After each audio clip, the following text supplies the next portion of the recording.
Let's talk about cross collateralization. It's a mouthful. What is it? It means that multiple properties have one mortgage and they share that mortgage together. So, on a normal, using the air quotes here, a normal mortgage, you have a mortgage on a house. Cool. You get it. A cross collateralized example would be home A and home B have one mortgage on it. So personally speaking, I once, for those that know me, Kieran and I, over the course of call it 15 years, amassed 16 rental properties, single family rentals. And this was, a long time ago. This was from the early 2000s. We picked up steam mid 2000s and then 2010s and all that. And then by the time COVID hit, at the end of COVID, we ended up selling them off. We had 16 properties. And at the end, we had them under one loan.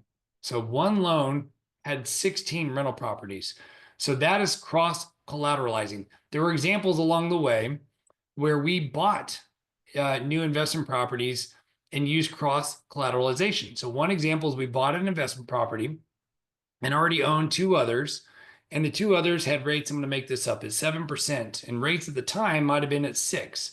So what we did is we take the two existing homes that we owned, and we had a lot of equity in them, and we refinanced those and then put it together with the new purchase. So we basically said, okay, let's take these two existing loans with mortgages on them, and we're going to refinance, meaning those mortgages go away, and we put that together and use the new and put the new property inside of it. We didn't need to come out of pocket any money because the down payment, the closing costs, all that stuff for the new home got covered by the equity in the existing homes that we already had. So that is cross collateralization. I'm willing to bet, I don't know this for sure. No, I do know this. You can do cross collateralization on a primary home.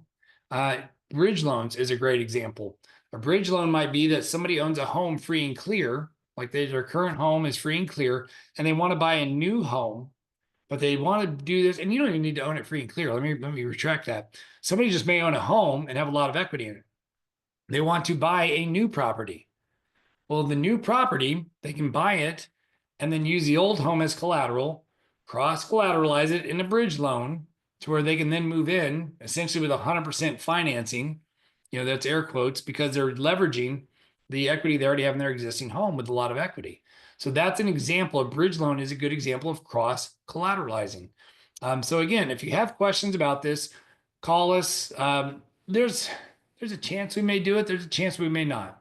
These are unique products. Depends on our outlets. We'll always shoot you straight. If we have a good outlet for you, we'll let you know. If not, we'll try to point you in the right direction. These are typically products offered by banks, not big banks. Typically, it's going to be more local banks, more regional banks.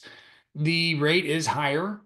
The closing costs are higher. They expect typically 1 or maybe 2 points, probably 2, for bridge loans. For bridge loans, they do.